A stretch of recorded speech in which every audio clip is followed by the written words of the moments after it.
I'm now trying to get my computer on. One sec.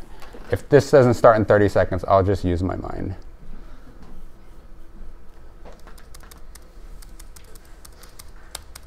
All right, I'm gonna not use my slides. This has happened once before and like in front of like 150 people, so I can handle 10. So this talk is about motor control. And then after you leave this room today, you're gonna have like a distinct competitive advantage over your classmates, guaranteed. So it's motor control without slides. But I'm gonna teach you stuff that you're gonna be able to stop beating in the bush, right? Stop beating in the bush. You're gonna be able to have a little bit more patience.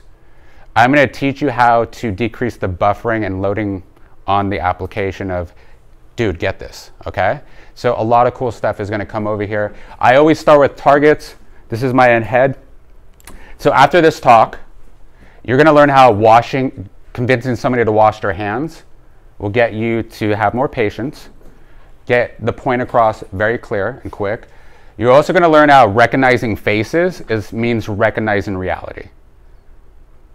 And then you go from taking forever, being frustrated, beating the bush, not being concise, to like, wow, that was smooth, okay? You're also gonna learn how like Jane Goodall, she's a famed primatologist. She's gonna teach us how to be elite level performers, okay? So, and then we're also gonna give you some tools, because we could talk about theory all we want, but I'm gonna give you some real tools like to use as soon as you walk out here. You're gonna have a competitive advantage. I'm also gonna show you how you can win friends and influence people. I started to do it with you guys already. Use your name. I repeated what you said. And then we're gonna learn, there's gonna be times when you will say blah to this person and it's not concise. Then you say blah to this person and it works out. And you're like, why does it work out here and not here? So I'm gonna teach you this thing called power listening. And it literally will give you a competitive advantage. You're gonna start seeing things other people don't see.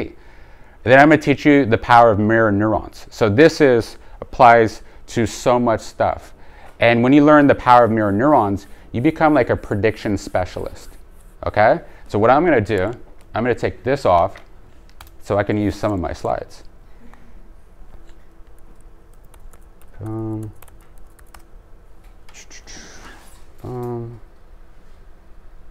this up.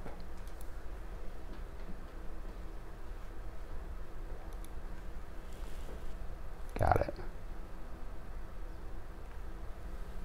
All right, boom, that's all I need.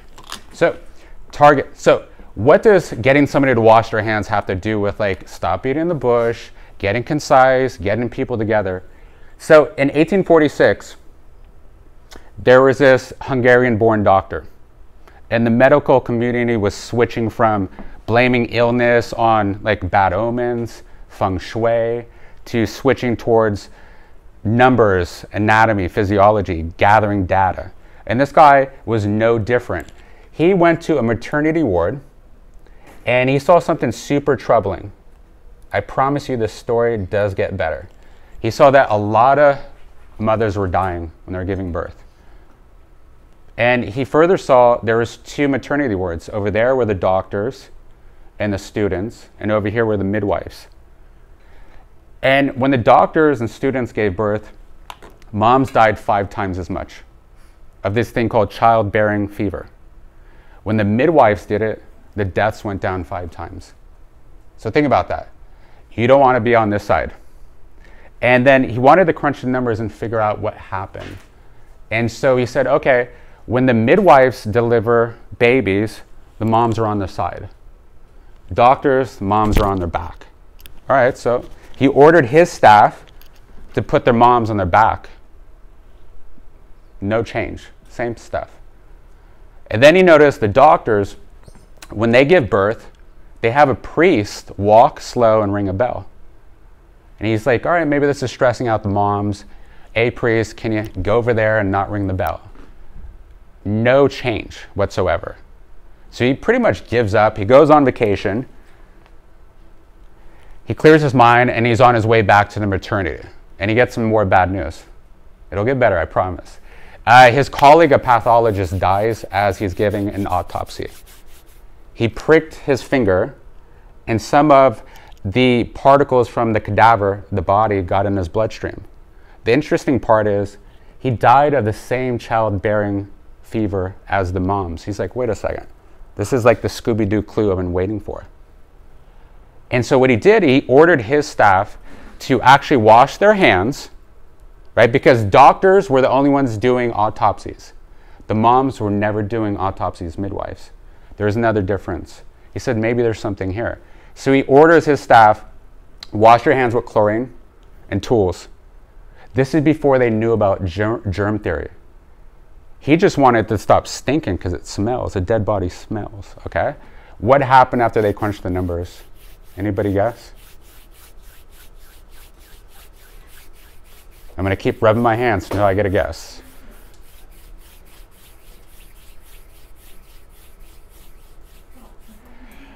The death dramatically dropped. Dramatically dropped. And now we know that actually washing your hands decreases the possibility of infection. So he found out the truth. He's about to save millions of lives. Do you think the doctors and students were thrilled? They were fucking pissed. You know why they were pissed? Because this doctor, anytime he publicly addressed the situation, blamed the doctors. You guys are killing these moms. Their reaction is, how dare you say that? This goes back and forth for a while. His numbers add up. He's completely right. It's because they're doing autopsies and then right after delivering babies without washing their hands. And so time passes. He eventually gets forced into a mental institution. Right? Why am I talking about this? Yeah? Why was he forced into a mental institution? He didn't know how to talk to people. He wrapped this present of truth in a package nobody wanted to unpack. And so when you're out there, think about it. You might have the right information, but are you putting in a package that nobody wants to touch? Okay? So I'm going to give you some practical stuff to wrap that present, really good packaging, right? I gave somebody a birthday present, one of our clients, super happy. It was a balloon, da-da-da-da. It was a perfect package. It lit up, okay? So think about that. Next up here, boom. Oh, how do you turn that off? Technical difficulty. Boom. Actually, not even my computer's working now. Yeah. Okay, there we go. All right, next up. So recognizing faces. I'm going to turn this around a little. It's basically a bunch of faces. I don't even need it at this point. Yeah. Yeah.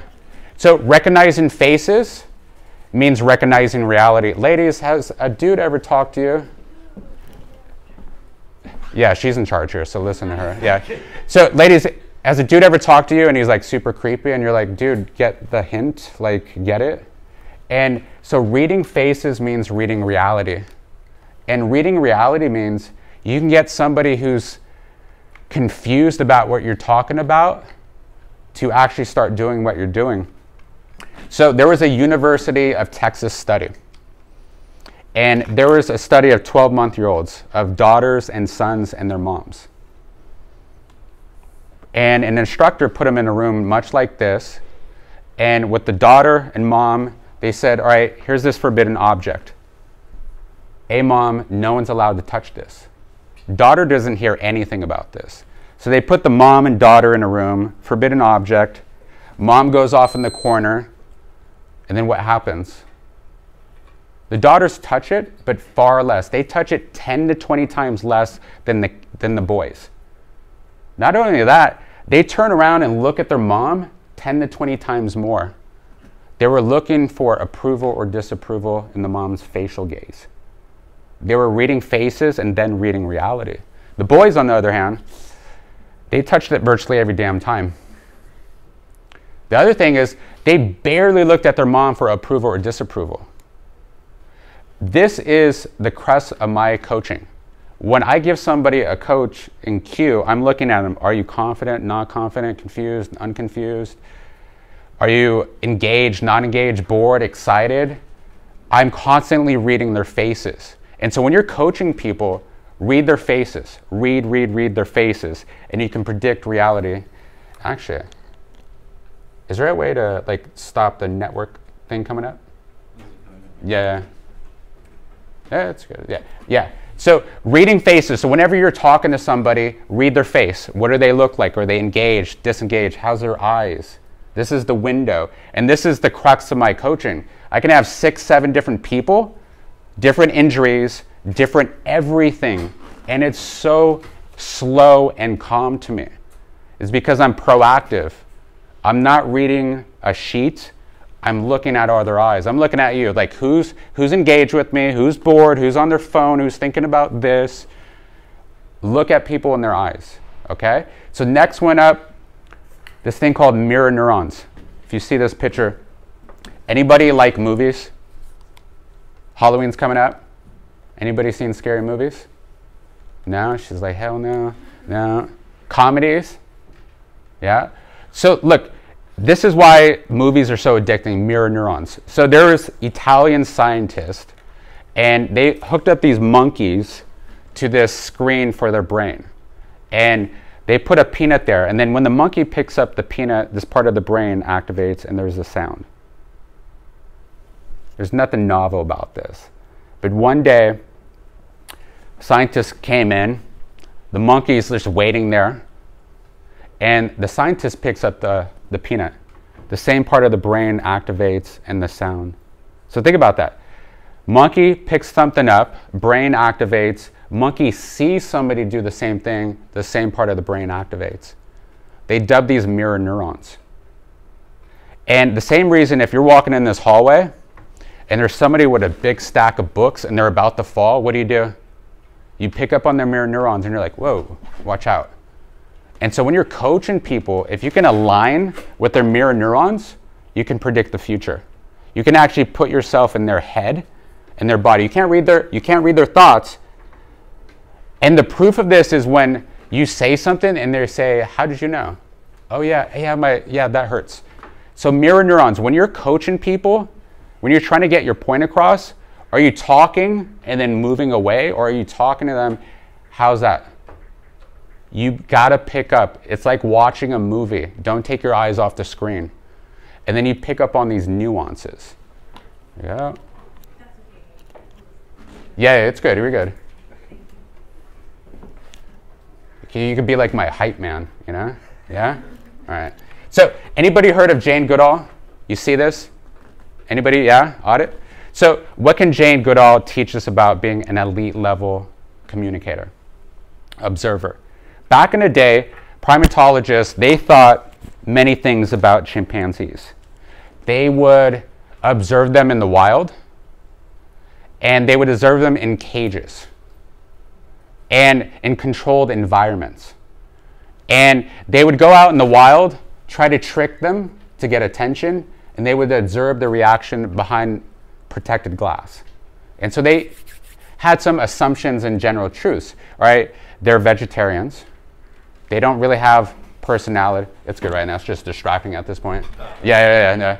Yeah, I appreciate the effort though. Yeah, no. High pressure situation. All right. Thank you though. And then so they thought vegetarians, they don't have tools. Humans are the only people with tools. And then there's this woman, Jane Goodall. She's like 23 at the time. She goes out into Tanzania. And she says, I'm going to do this a completely different way. Instead of observing them in cages, I'm going to go out in the forest. I want you to think about this. No one did this. This was unheard of. They thought chimpanzees were more dangerous than gorillas. It's never heard of. And instead of in cages out in the open, instead of controlled environment behind plastic doors, she'd go out in the open. And she would observe them from a distance. And then if she got closer to them, right, if I get too close to her, she's going to be like, back off. She'd get too close. They'd say, hey, I'm uncomfortable. She'd back off. Do it again. Hey, you're coming too close. Back off. Sometimes she'd pretend like she was a primate. She kept doing this, got a little bit closer. Then she did something else. She started naming these chimpanzees. They were never named before. They were numbers because they thought they had no personalities. And then something else started to happen. She started to notice differences in their personalities. This one was Machiavellian. This one was like the jokester of the group. This one laughed, this one cried. She started noticing these nuances about them. And then something else started happening. They got to relax around her. They stopped looking at her. So she got closer. And then something else started happening. She started interacting with them. I want you to think about this. This was never, ever done before. They thought they were killing machines. And you have a 23-year-old woman hugging them. And they're hugging her. And she starts interacting with them. And then the next thing, she writes to a colleague back home. She says, you know what, something strange is going on. I'm actually subconsciously thinking like a chimpanzee. She can make the noises like the chimpanzee. And you know what she developed? She developed an uncanny ability to find these chimpanzees out in the forest in the wild. She knew where they were. She was thinking and acting like a chimpanzee. How does this give you a competitive advantage when you walk out this room? When you're trying to communicate with people, are you putting them in cages? Are you trying to trick them unknowingly and see what the reaction is? Or are you like Jane Goodall, getting out of your head and just observing? The next thing is, when you're observing, are you bored? Are you like this? Or are you just so absorbed in that environment that you develop this uncanny ability to locate them? A lot of people come in, when it's super crowded, 7, 8 people, and people walk up to me sometimes and they'll say, how do you handle this? I'm never not observing you. I'm not in my head. The other thing, the more patience, you get out of your head when you're just obsessed with observing people, the little tendencies. And so one of the things I've been better at with new interns and new coaches, setting very clear expectations. We're not doing it the old way, putting people in cages, kind of looking at your book and then walking away. We're doing it like Jane Goodall. It has to be a deep absorption. Because why is that important? Because if you say something to this person, it works out, how do they react? What's the nuance? You've dated somebody before for like an X period of time, you could tell when they're in a bad mood, in a good mood. You could tell when something's not right in their head. It's because you've observed them for so long, you pick up on these things. So that's one of the things. How much are you observing when you're talking to people? Let me see, boom. And then internal and external coaching. Have you guys ever heard of internal, external coaching? This is super important. Some of you said, I need to make something more concise. Who said that? There. Who else said something, get to the point? Yeah? This is going to help you. Okay? So, internal, external coaching. Internal coaching, you'll see here. Internal coaching, we use this about 20% of the time at Terranova Fitness. We use the other one 80% of the time. Internal coaching are things like this. Activate your glutes. Externally rotate your shoulders. And what this does is puts the focus on the body and gets you in your head. And then what it also does, it increases your heart rate. It makes you more self-conscious. It makes you nervous. It also decreases your heart rate variability. That means that's bad. External coaching, on the other hand, things like push the floor away from you. That's much better than straighten out your elbows. And bend the bar in half with your hands. Bend the bar in half with your hands. What external coaching does, it takes the focus away from the body on the execution of the movement in relation to the environment. I had a discussion with Nick Winkelman. He coaches probably more NBA players next to my mentor. And he was talking and he said, we didn't change any X's and O's with our NFL guys. The only thing we changed was this. There's a difference between saying externally rotate your hips, squeeze your butt, versus stand tall like a building. You tap into evolution. You don't have to think about it. Anytime you coach somebody and they go in their head like, read the face, read reality, get to external coaching. External coaching, it's uncanny how it flips on like this. So external coaching, much better than internal coaching. Here's where we're gonna get a little interactive. I'll do it with you guys too. So who's here said something to one person, it works out. You say it to the other person, it's like, why is this not working out? You ever have something where you know you're right, you have the data, the numbers, just like that doctor, but they're not willing to listen? Anybody get that? I teach this because I have to relearn this all the time. I have to relearn it all the time. One of the first keys to unlock their resistance is to validate what they're saying. Validating does not mean you agree or disagree. Stephen Covey calls it depositing in their emotional bank account. How does it feel when you withdraw cash? Sucks, right? How do you think it feels mentally? Sucks even more. This is the emotional deposit. So some of the things you can say,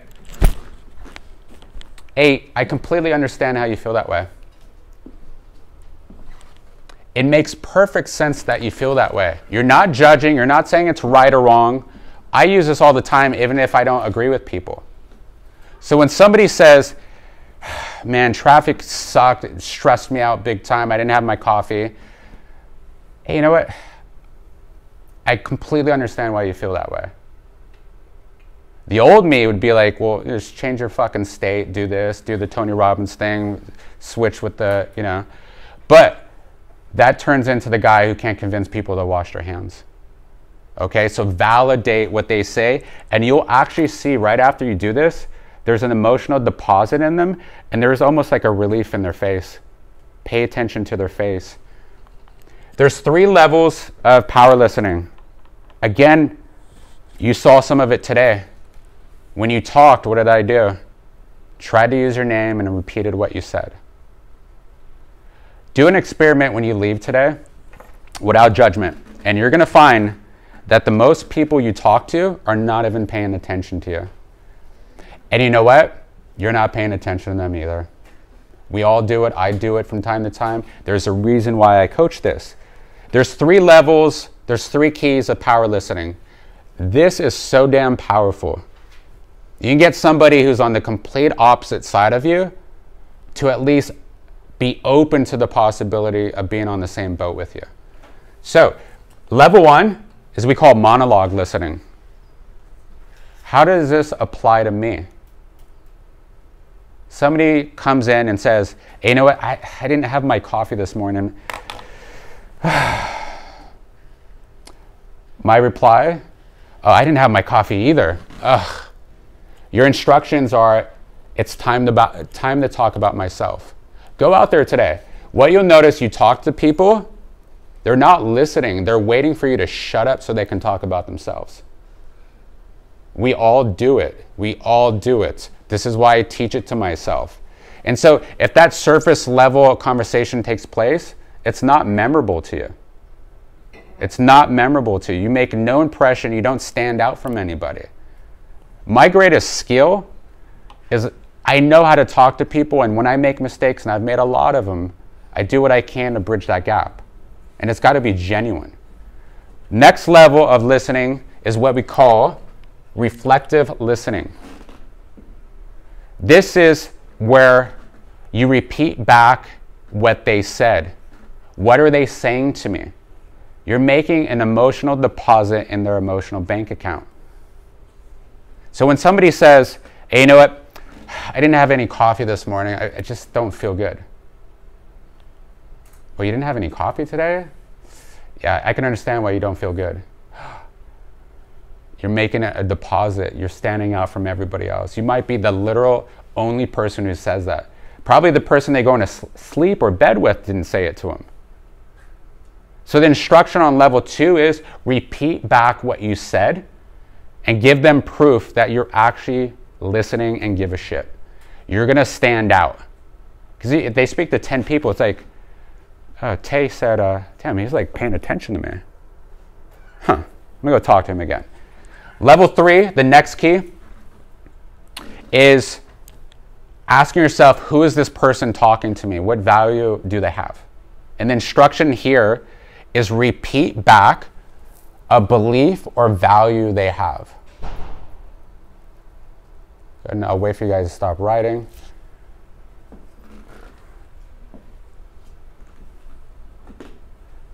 Hey, you know what, Chris? I didn't have any coffee this morning. Just not feeling it. Hey, Jeff, it sounds like you really value like your morning routine, right? And like getting off to a good start, really important to you.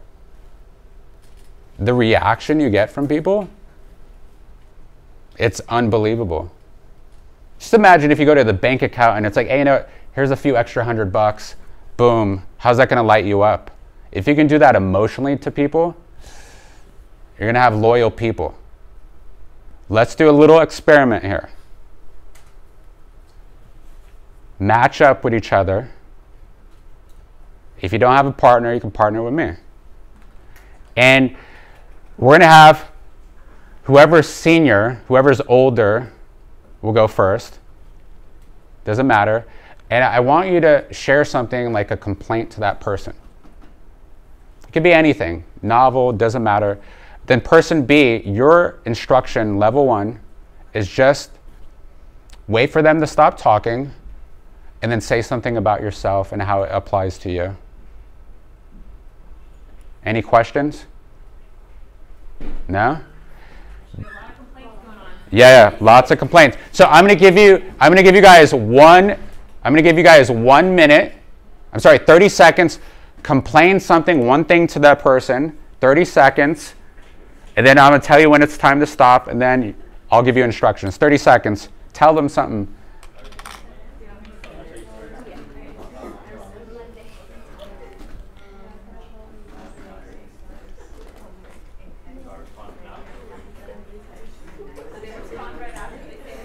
Yeah, so just a clarifying question. Person A, for 30 seconds, you're only talking, okay? You're blah, blah, blah, this sucks, blah, blah, blah. I'm gonna say stop, and then we switch. Go for it. 15 more seconds.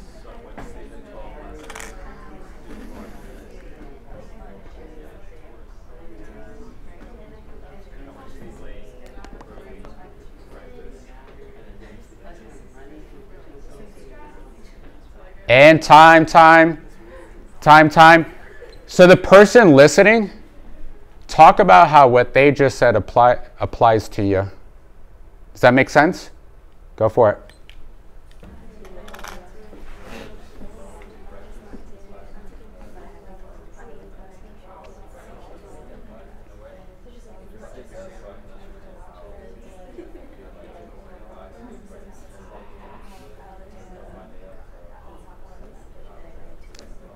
Ten more seconds. And time. How did that feel? Me. What? There. Okay. Next level. Let's repeat, but we're gonna go level 2. So whoever started off first, repeat what you said. I'll give you 15 seconds because you've already said it. Ready, set, go. Complain again. 15 seconds.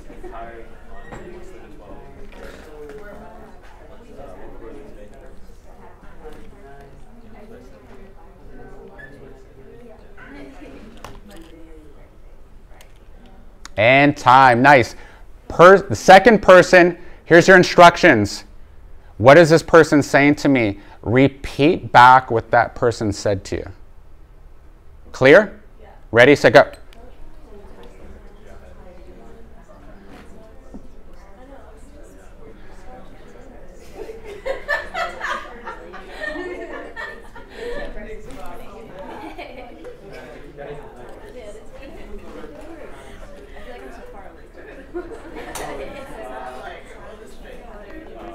Five more seconds. And time. How did that feel? Any difference from the first level? It's relatable. What else? Yeah. Well, I mean, we got some more laughters out of there, that's for sure. So it felt lighter in the room. So let's do one more level. And I'm going to give you 15 seconds. Same thing. Do the same complaint, 15 seconds, I'll give you instructions. Ready, set, go.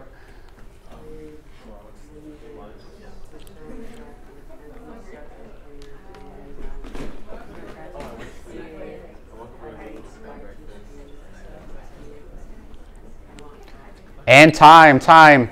So here's the next level. This is what really unlocks, because a lot of times, here's the issue.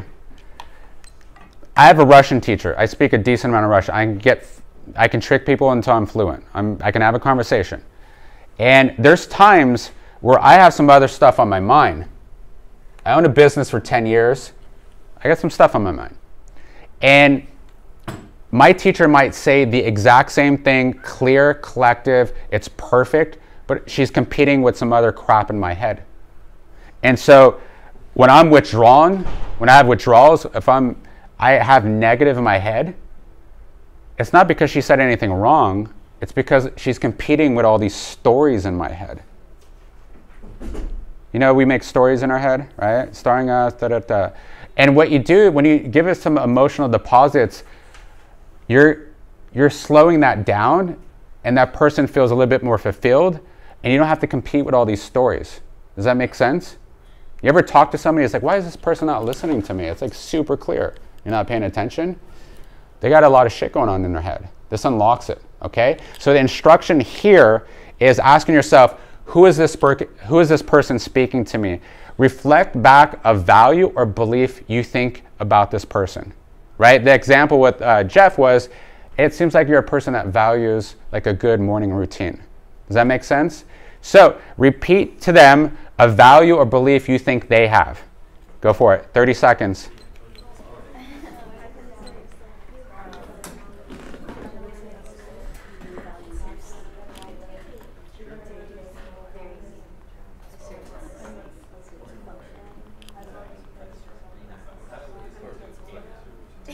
Good.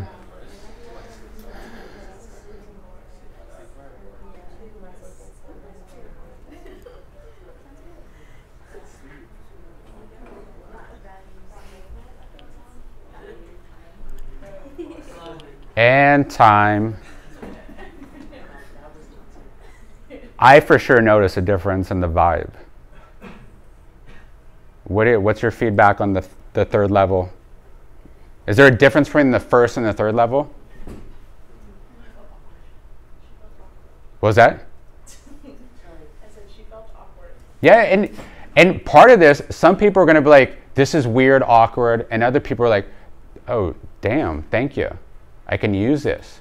So part of this is having that trust with the person so that you'll open up with them. But if you do have that trust and that rapport, amazing. You might feel awkward with this, but if you do it with your cousin or somebody you trust and have rapport with, that you feel safe with, try it then, okay? Any other feedback about this? On the third level, go. I think the conversation flows more. The conversation flows more. What happens when you're with somebody and the conversation flows more? Are you more open to their input? Way more open. Way more open. So think about this when you go out there. Do an experiment. How many people are doing monologue listening with you? 99.9%. I do it. And so how do I stop doing it? Is I teach it like crazy. I practice it. You saw when I did the second level of learning, I tried to repeat back what you said. So try that. And when you have those issues, when somebody comes in, they're not in a good mood, you can have the perfect Nobel Peace Prize technique in the world, but you're competing with something they're not willing to talk about right now. So go level 2, go level 3, and see how this works. Next up, so challenging to do this without slides. It's awesome. No, it's awesome. I actually like it because I actually like chaos because it's just an opportunity to I actually really like it. This has happened in front of 150 people, all business owners, all coaches. It worked out. So here's one of my favorite books. It's called How to Win Friends and Influence People. Every mentor I have ever had has read this book. I've read this book. If you want to set yourself apart, read this book. There's so many things to do. There's many tools and strategies. I'm just going to give you 3. What do you think the best favorite word in the English language is? Say it. What else? Is it a cuss word? Yeah. Keep going. You guys are getting warmer. Rachel. Tay. Names? Yes. You see how when I call somebody's name, you're like, whoa. Like if a cute girl says your name, what happens? You're like, yeah. Somebody's name is literally the most important word in an English language. What happens when you hear your name? You perk up. I love hearing my name, and I don't even know why. Somebody says my name, and I'm like, oh yeah, absolutely. And so at Terra Nova Fitness, we always say their name, and we always say, thank you for coming, Jen. Who does that? That's how you stand out. You want to coach people and get them on your side? Thank them for coming. Who does that? Nobody does that. Use their name more often, and it's the favorite word in anyone's vocabulary is their name, whether it's a nickname or their name. Next up, think in terms of the other person's interest. Think in terms of the other person's interest. Okay, so you want this, is that correct? And then when you talk in terms of other people's interests, what happens? They're interested in you. What if you're the only person that whole day that showed interest in their interest? Who are they going to listen to? You. So I always do my best to talk in terms of other people's interest. Next up, let people save face.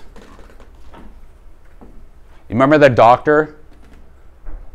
You doctors are killing these moms. He could have said it way more tactful. He could have said, and go off to the side and let them save face. Hey, you know what? I know you're trying your best. How about you help me? Come on, we'll make this save face. It's not easy, especially when you're right and they're like beyond wrong. It's hard. Trust me, I know. Let people save face. One of the things I do when I'm coaching or mentoring people, I do my best when I give feedback to share a similar mistake I made, because I've made them all. So let people save face. Let people know, hey, you know what? I've been there, I've done that, I know how it feels, and people will open up to you. I'm gonna do a little recap. What are we doing on time? Yeah, recap. So we gotta start going here. So I'm gonna read you one little quote here, and we'll end here. It says, the fools in life want things fast and easy, money, success, attention. Boredom is their great enemy, and fear. Whatever they manage to get slips through their hands as fast as it comes in. You, on the other hand, if you choose to, want to outlast your rivals. You are building the foundation for something that can continue to expand and make this happen. You will have to serve an apprenticeship. I'm still serving one today. You must learn early to endure the hours of practice and drudgery, knowing that in the end, all of that time will translate into a higher pleasure. Mastery of a craft and of yourself. Your goal is to reach the ultimate skill level. It's an intuitive feel for what should come next. Okay? Awesome. Thanks for enduring on the technical difficulties. So when crap hits the fan like that, just own it and lean into it. Right? Yeah.